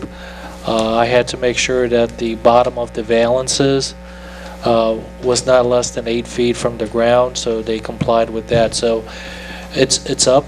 I provided photos just to demonstrate to the committee that with a thorough review, tasteful signage, awnings are done. I also incorporated the library signs too. I know prior to me coming on board, this committee was reviewing signage, LED lights and what have you for the library, and after several months of communication, they decided on this type of signage. So I think both projects look very good. It's just tough because, you know, sign companies will promise the applicants lots of things, and then they pit them against us, the city, the zoning person who's reviewing the signage. Too large, not allowed, LEDs, what have you. So in these two examples, with continued discussion, things were done in a compliant manner. And the one they're going to put on the school that's in your packet, I'm paying for because I got upset that they don't have one for the school because my kids sit in the rain waiting for them to open the door. So I'll be paying for that one, and I got already notice a correction at St. Benedict's School. It's supposed to say on here. And I hope it doesn't cost too much. But I brought it up, and I brought it $1,000, Fred. I brought it up. The principal said, "You can pay for it." I said, "Okay." Yeah, they submitted So that. the one in front of the school. At least the kids will be able to use this one. I was upset because everything's on the church. What about the school? The kids are out in the rain in the morning. Just your kids are going to use it. That's right. Right. Yeah, the reason why I didn't provide a picture because it's not up, but I did see that review. It came in. the one, and I was thinking about you, Fred, actually. I'm fine with that. Can you let them know, it says school, it saves me a phone call, then, just be St. Benedict's School on this one. Okay, so. So, all right. Okay. Number 19, discussion and approval of building department's policy regarding the waiver of fees for flat work improvements on city-owned properties. Brian. And I'm going to say right away, I disagree, but I'm going to let you talk first. Okay, it was brought to me to look into waiving fees for flat work on public properties. This is in the parkway between, generally the sidewalk to the street is the parkway. It was brought to see if we could waive these fees. This would include driveway aprons, these little courtesy walks in between the sidewalk and the driveway. We're not talking about redoing the public sidewalks. That fee we can waive because that's a public project. We're talking about the private property, their accesses to their property, like the aprons and these little walkways going from the street to the, like they call them a courtesy walk, to the sidewalk. Most municipalities actually, when you're doing work in the parkways, require you to put a work in the parkway bond up. They have tighter restrictions on that. You have to, because they are working on, we're giving them permission to access their property through public property and put an infrastructure on there to do it. The issue I have with this is that you have to regulate how they're doing these. We're making sure that they do their curb cuts. We got to send inspectors out to make sure that they're putting the right base in for these so they don't crumble, fall apart. Waiving the fees is taking the funds from our department to do the plan review, to do the inspections and approvals for this work. If we're allowing them to do this work and we're not charging them fees, yet we're still spending building department resources to do the inspections, to do the plan reviews and everything else, I just can't justify it through our department with the tight budget that we're on right now. All right, how does the committee feel? Alderman Hawley? How did this come up? We brought this up based on a recommendation from Alderman Farrenhall. Right, but he was actually doing a public, he replaced a curb. Yeah. We were just saying anything's between the sidewalk and the street. That's flat work, I guess, right? We're not digging in the ground, it's flat work. No, doing a curb wouldn't be, that's a public infrastructure, okay? Now, if they're doing a curb cut. Right, and that's what I think he was talking about, doing So now it's not only got to get reviewed by the building department and get inspected by the building department, I also have to get it reviewed by Jim Postro from Public Works. These are resources that we're wasting for private flat work being put on municipal property. I'm going to go with the committee. I'm in favor of waiving at least a portion of the fees because it's city property. And if we approve it, like carriage walks, curbs, aprons, most of the time that's attached to other concrete work the resident's doing anyway. But I'm going to let the committee. Now the other problem is when they turn in for a driveway, now I have to have them separate the price for the apron to the driveway. I get where you're coming from. I've done enough of these. I've paid my permit fees, so any other issue with the committee? Any concerns or changes? This is this is not black and white. they're still going to have to get a permit though, right? Yeah. This is just waiving the fees. And what is the fee? Well, the fee is based on a percentage of the work. It depends on how big the project they're doing. You know, all of our permit fees are a percentage of the work. Residential is 2.5% of the work plus $50. Okay, but mostly like for a driveway or This is the hard part is we have to now separate when they're generally don't just do the apron. They're doing the whole driveway. Now I have to make sure that what part of this work are we not charging them the fee for, even though it's all one project. So it's a little more complicated just as simply as saying we're going to waive the fees on one part. Or does it want to vote it down? What does the committee want to do? We can adjust it. If we're going to waive it, we need to know the amount that we're waiving, and it has to be across the board. I'm going to have to say. Based on the job, I think it has to be a flat fee that we're waiving. Up to an amount. Yeah. All right. I'm gonna have to side with Brian on this. I mean, where does it end? All right, so Alderman Alexander says up to a certain amount. Cazares, where does it end? Any other committees? Otherwise, we'll just table this till we get more clarification. If the concern is like the public sidewalks, they'll say they want to replace the public sidewalks. I don't even have to get the permission to waive that because that's a public, a public. But see, that's what I thought. This I is thought not for that's the what public Alderman sidewalk. Farnwell was talking about. He said he had to redo his curb, but he had to pay a permit fee because he was redoing his curb, and I thought that that's what this was gonna This has to do with. So if somebody wanted to replace the sidewalk in front of their house, The one that goes along the public one that- sidewalk, yeah. there is no fee for that anyhow. there isn't? No, it's public sidewalks. This They're actually doing Well, the then city a Where- favor. I thought he said he had to pay a too, so I thought this came, permit. so let's get clarification and bring it back at the next meeting. Yeah. Will you get clarification? From Bill? Sure. Yeah, get clarification, we'll bring it to the next meeting, it'll be tabled to the next meeting. All right. Because he obviously told me something. I don't know, I assumed it was just any flat work. All right, Brian, this one, animal restrictions ordinance, is that the next one? Animal restrictions, what do you got? Okay, I looked up a number of communities' ordinances on it. For a while, there was what we call the chicken movement, where every community was starting to allow chickens and then eliminating to the roosters and all this other stuff. They're all turning back on that, turning out that this is a disaster. I got thousands of chickens. Our community is a tight community. This is not a rural community. This is an urban community. We have small lot sizes. We have, it's not conducive to farm animals. The building department gets a lot. Peacocks we can handle.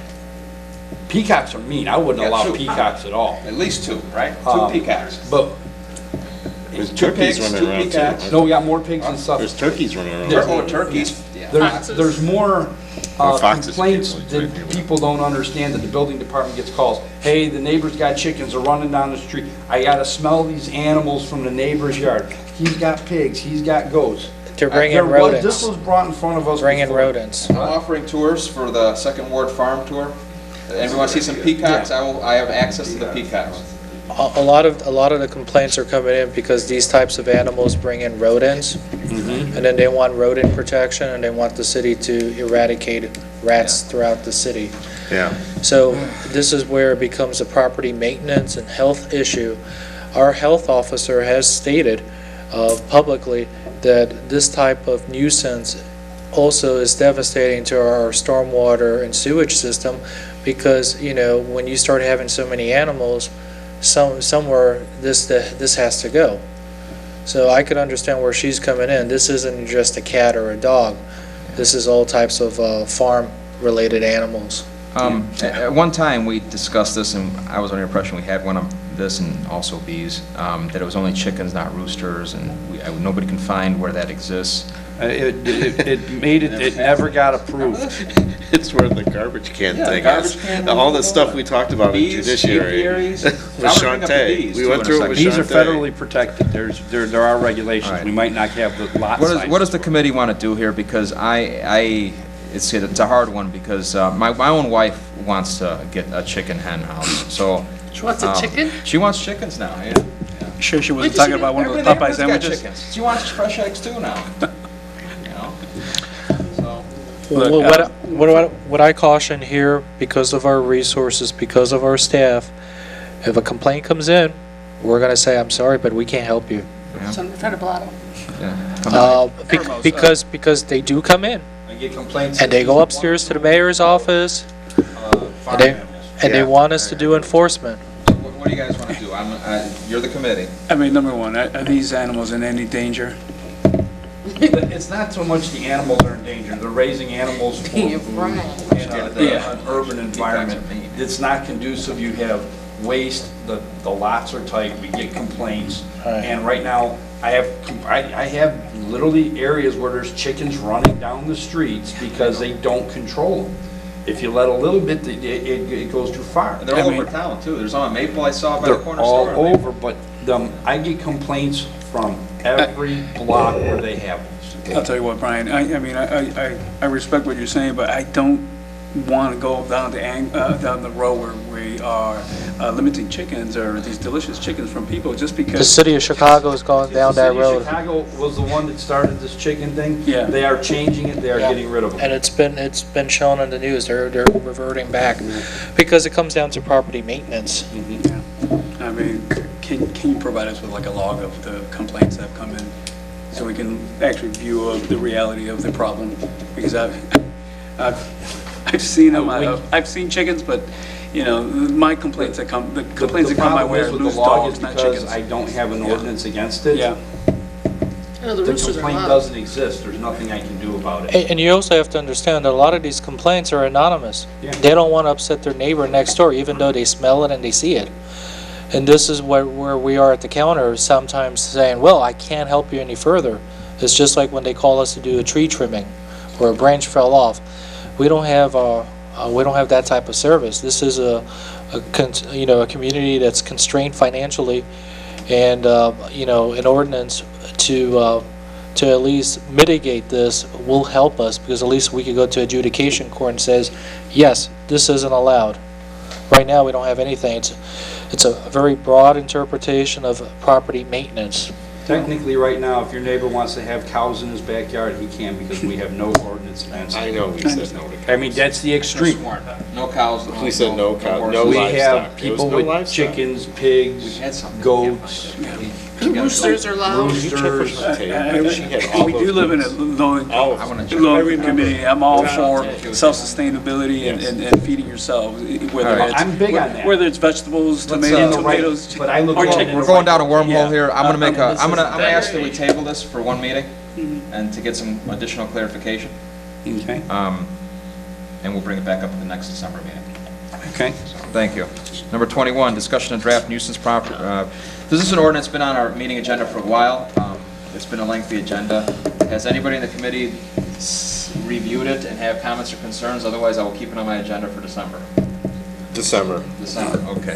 What was that? That was the draft ordinance I sent out for nuisance properties. Since 2015, non-home rule communities can go after nuisance properties. Nuisance property is very vague, and the ordinance was a version from another town. So basically, if the same house, let's say the police are at the same house 3 days a week for 2 months, that's a nuisance property. You can start fining them for that, not because their gutter's falling down. It's a nuisance now to the neighborhood. They have chickens running around the neighborhood. It's a nuisance property. I'm using it as what we just talked about. It's very vague. We can make it not as vague, but it gives more authority, more teeth to a non-home rule community like Blue Island to go after properties, crime. All right, so you can force landlords to document who they're renting to. I mean, it's what you make of it. And the version I provided the committee, I think, was very broad. We can build it how we want it. It was just an example. And we'll bring it back up in December when we hopefully have a little more time to talk about some things. So that's going to be tabled too. Any update on the fire museum? Nothing. I'm just leaving it on the agenda. Number 23, marketing report. Ms. Brown. Good evening, everyone. I'll just keep this brief since we've been here a little bit. We're continuing to update the website, as you know, working with the different departments to make sure we're updating content. There's been job openings that we've been posting, events, information for residents on programming that they can apply for, as well as promotional things that are happening around town. Our website statistics show that October 2019 was the best October since 2016 in terms of website traffic. And year to date, at the time of this report, traffic was just lagging behind the entirety of traffic for 2018. And I checked while we were here today, and we've surpassed the entirety of the 12 months of traffic for 2018 already this year, where we've surpassed it by about 1,000 visitors. And so if we keep this pace, we're looking at probably having at least the third best year in website history that we have analytics for, and that's a 10-year span. So that's a pretty good spot to be. We started work in earnest. I think our agreement was started in June for this work. So we've really made some great strides to drive traffic. And that's good. You want residents, you want visitors, you want potential business owners to feel like they have a good resource to go to. And I think there is some more credibility that's been added to the site through this effort. What another interesting note is that for the last 90 days, Facebook's contributed a little more than 1/3 of your total website traffic. So that shows you the importance of having an active presence on social media, and that also your audience is interested and engaged in using those items to access your website. Speaking of social media, we update the City of Blue Island Facebook page with posts that reference that new content that were added to the website, links to helpful information, videos, and historically significant content.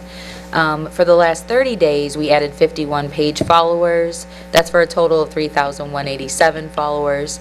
Our post reach was down about 30% versus the previous 30 days, but that's also a time frame that was those previous 30 days when traffic had jumped up 130% over the 30 days before. So the story is that you're not always going to see continuous growth. That's somewhat hard to do. But once we have a year's data to look back on, once we can do that kind of year-over-year comparison, that really gives us a nice window of seasonality for that.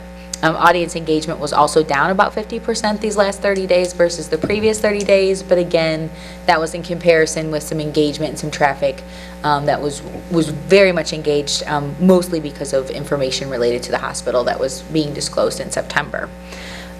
So I have no doubt that still, as a whole, our traffic is trending up, our followers are trending up. Related to the newsletter, the November newsletter was distributed in the water bills and around town, and digital distribution on the website and the Facebook page. We distributed a draft layout for December that will have some edits based on some information we received from the mayor's office today about some events coming up for the holidays, so we'll be revising that and sending that around again for review. But it includes promotion of Christmas in Blue Island, the Light Parade, and the Kringle Mart. We have that opportunity this year with this newsletter since the first Saturday is a little later in December, so we're putting that on the front. We're also including some information about the resident free energy upgrade program through the Chicago Vintage Home Association. We have a nice article explaining what that is, showing the levels and how people can apply. So we're really trying to get the word out about that program, because while work will stop, I think, for a short time frame here in the winter, anyone that puts in an application that their home isn't addressed this year, they'll be picked back up on the 2020 schedule. So we want to continue to encourage residents to look into that. So that's kind of a rundown of what we've been working on over the last month. Any questions? I saw on here where they were still asking for volunteers for the tree planting. I know that happened weeks ago, so. Oh, on the website, did you? That's an ongoing effort too. That's an ongoing? Yeah. I thought they did it in the fall. Well, we did in the fall, there's gonna be another one in the spring, and then there'll be another one in the fall.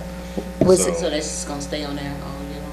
Well, it shouldn't be too prominent. I know Yeah. probably the most recent update we posted related to the tree canopy was a video recap Yeah, of the most recent efforts.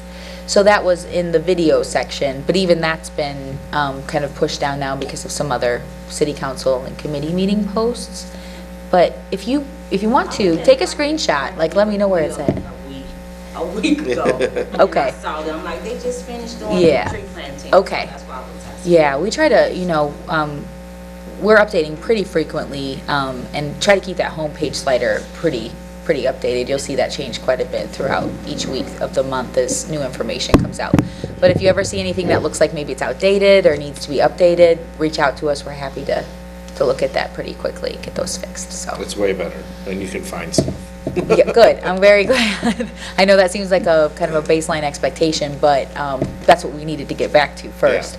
Yeah. And now you're gonna be in a much better situation when it might come time to think about a redesign of the aesthetics, because you're a lot cleaner on the back end with your data. Okay, thank you. Thank you. Building Department report.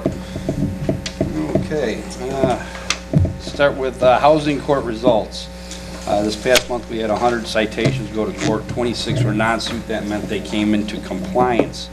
35 of them were continued. Most of those were continued because we're dealing with a property at 3500 127th Street, and that's going to be going into litigation, so they asked us to continue those.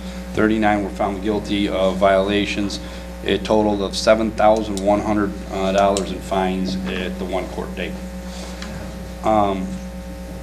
So when we say non-suits, that means generally they came into compliance, so our citations are getting some people to comply. Some people just don't care, and they're getting fined.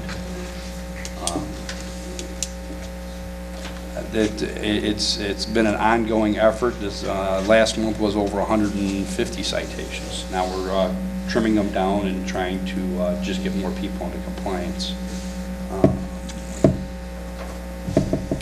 Community development. So can you elaborate about the 7,100? What was that? Elaborate a little bit more about the 7,100. That doesn't mean we received. Yeah, that's not receiving the fines. That's the fine that gets issued to them at court. What happens after the fine gets issued to them at court, it has to get entered into the ABC system within 5 days. That produces the bill that we send out to them. If they don't pay that within, I believe it's 35 days, that will go out to collections. As of right now, I couldn't tell you how many of the fines have actually been paid. They bring those in and that money goes to the cashiers. I got a question about the vehicle. How many trucks do we have in the building department? We have 3 pickup trucks right now and Crown Vic. a Crown Vic that is on its last legs. I forget I even heard about the Crown Vic. So we got 3 pickup. What year are they? I'm thinking appropriation-wise, because it's high mileage already for a road very locally for 114,000 miles. I'd have to check on each of the trucks. They're not super high mileage. They're starting to get some rust coming on them. I mean, I want to say What's vehicle 98 then? What is that? What? Is that the Crown Vic then?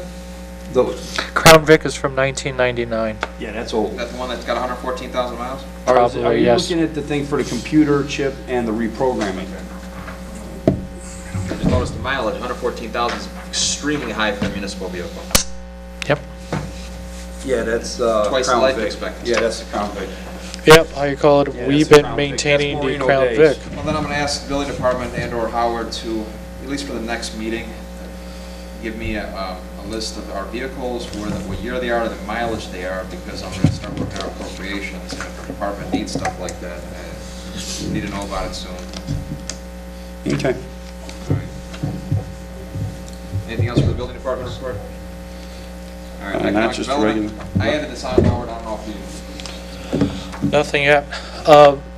So, just to talk a little bit about my position. So, I'm thinking about 2020, start doing more long-term projects and working with Mark Miller on economic development and start proposing different ideas on how to generate people moving into or investing in Blue Island. But that might take a back seat with stuff happening in my department, so. All right. Can I ask a question? What, did our health inspector, she quit, or what's going on with that? I see the job posting on Facebook, that's why The I'm health asking. inspector has kind of given notice. She's still coming in to help us out. She came in today, and she's going to be in one day next week. If we need her on an emergency basis, she said she'll see what she can do. The amount of the pay in the hours for her commute aren't conducive. So she said if we could, come up with a different offer, maybe a pay per Inspection, yes. she would consider it. But right now, we're paying her hourly fee to come down here for 3 hours We're not paying a her day. gas or something, right? Is that how it went? What was that? We're not paying for her transportation, right? No. So what's happening here is, because of our financial constraints, we have a part-time position that advertises for $22,000. It's hard to retain people at a salary of that amount. So the health officer, Maureen O'Day, has suggested that we go towards the I'll get paid for every inspection. She's coming up with the Orland Park scenario, $75 per inspection. I have a problem with that. When I'm looking at a health inspector, I'm looking at not only reactive matters, but being proactive and start thinking about restaurants, nail salons, tattoo parlors, anything that touches the skin, rodents, long-term. For example, we've received complaints, and even Mike Mech brought one up today, expired items being sold in our stores. That's the kind of inspector I need. I don't need an inspector to go out there just to do one inspection at $75 a pop. So what I've left off with her is we will request her services once a month in the middle of the month. So today was the November one. December 18th or 20th will be the next one. And if, for example, we have a new restaurant come in, we might pay $50 for her service for one inspection. But eventually, this is stuff that I'm going to start putting in my appropriations, is, to have a health inspector that's actually going to start looking at long-term issues. Chickens, rats, whatever. No, it's not a funny matter, because we do receive the complaints, and everybody says, where's the health inspector? And I tell her she's only part-time. But I did see something posted, there's a job posted, right? Yeah. I'm being proactive. I'm looking for something more. I'm trying to build in a department that's more efficient, not as costly as before, but it's kind of hard with a salary of only $22,000. So we're going to most likely get a retired person to do these inspections. When she took the job almost a year ago, she was gung-ho about it, but now she feels it's time to either we renegotiate with her or she'll move on. So that's the reason why I posted the position. For the good of the order, any questions, comments, concerns? Oh, Howard, you want to talk about the memo about the Amazon trucks? Yeah. So what was it? It was a weekend ago. I went to go see a movie in Skokie, and I was kind of alarmed at the amount and density of Amazon trucks being parked at a shopping center. I bring this up because this isn't a far-fetched reality. This is going to be a new norm for us. Brian and I do receive a lot of phone calls about truck parking, Amazon parking that you see in the photos that I provided with different properties here. Currently, we do not allow for any trucks or vehicles to be parked on a grassy, graveled area. There has to be a parking lot, right? Parking lot, storm drainage, landscaping, water, lighting, drainage, signage, fencing, what have you. We do not allow for a standalone parking lot. We do allow for truck parking, but truck terminal is what's allowed. But you have a building, it's a warehouse use, the trucks are ancillary or secondary to the principal use, which is a warehouse. So truck terminals are allowed. What we're coming into now is truck parking. So I'm looking at the externalities. I'm looking at if we can recuperate some of these expenses, maintaining our roadways, traffic, parking, what have you. So I drafted this memo just to start to have this discussion, because we're facing this on a daily basis. A lot of people want to just do this in Blue Island. They're not thinking about rehabbing buildings or opening up new businesses. They just want to park as many trucks as possible without incurring any additional costs. It doesn't generate any tax revenue, anything that benefits the city, but they use our infrastructure. It sounds good. You're going to put together something. So what I proposed was three options. Either we increase the business license fee for this type of use if we do approve it as a zoning use. The secondary one is the building permit. If they're going to be building a parking lot, we should recuperate an impact fee. And the third one is, in my rewrite of the zoning ordinance, hopefully next year in 2020, if I do allow for truck parking, which looks like it's becoming more and more of a reality, it's going to be a special use which will require planning, zoning, or maybe planning only. That's another thing I'm looking at the zoning code. There's a lot of redundancy. Usually a special use goes to the planning commission, variances goes to the zoning board to collect some type of an impact fee. For the externalities of road maintenance within a geographic area or what have you. So those are some of my ideas, thinking outside the box, thinking long-term, being proactive here. Because you saw Amazon is coming. If they're already in Skokie, they're going to come down here too. So they are here. I actually had a conversation with Alex Corona, and one of the uses that he was proposing was Amazon truck parking. They are parking here. Well, they're parking here illegally. they are in a parking lot on Vincennes. Yeah, they're parking here illegally. Yeah. Right. I went past, there's like 20 freaking Amazon trucks over there. Where's that, on Vincennes here, like by the dry cleaner? Yep, right there. They had about 20 freaking They're Amazon. paying the dry cleaner, probably. Well, they're here. So, Proceed. so as an enforcement issue, how do we deal with it? Draw something up.